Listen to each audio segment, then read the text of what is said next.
Ici en Famenne, c'est une des dernières régions en Belgique avec la Lorraine belge où on retrouve encore des prairies d'une très grande valeur biologique et d'une diversité en types de prairies très différentes de l'une à l'autre. Nous pouvons observer un point de vue qui illustre parfaitement le bocage de Famenne, avec d'une part une haie qui jouxte la prairie. Ensuite, si on va un petit peu plus loin, on peut observer un ancien verger avec des arbres hautes tiges. Si on poursuit le chemin, on peut observer également des buissons dans les prairies, les différents buissons qui sont fort intéressants, notamment pour certaines espèces d'oiseaux. Et puis on observe, au-delà de la prairie, eh bien, toute la partie boisée de la Famenne. Et de la prairie, nous passons ensuite sur une pelouse sèche qu'on va aller voir de plus près.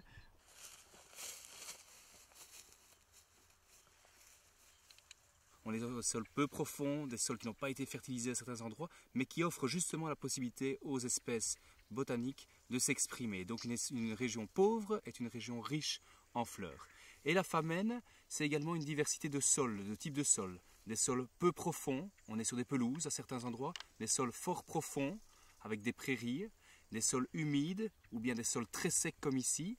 Une grande diversité donc de roches également, géologiques. On est sur du schiste faménien à certains endroits, sur la calestienne avec de la roche calcaire à d'autres endroits. Et donc toute cette diversité d'éléments écologiques fait qu'on a une diversité également dans les fleurs.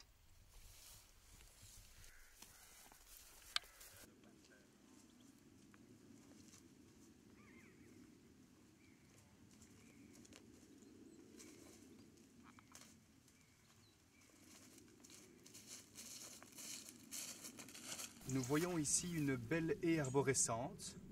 Cette haie permet effectivement à beaucoup d'espèces de se réfugier.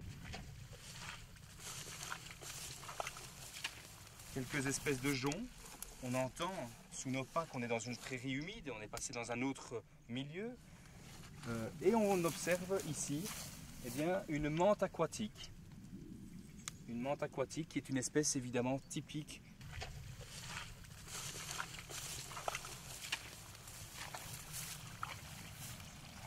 Nous sommes typiquement ici dans ces milieux ingrats à l'agriculture, difficiles à gérer parce que très humides.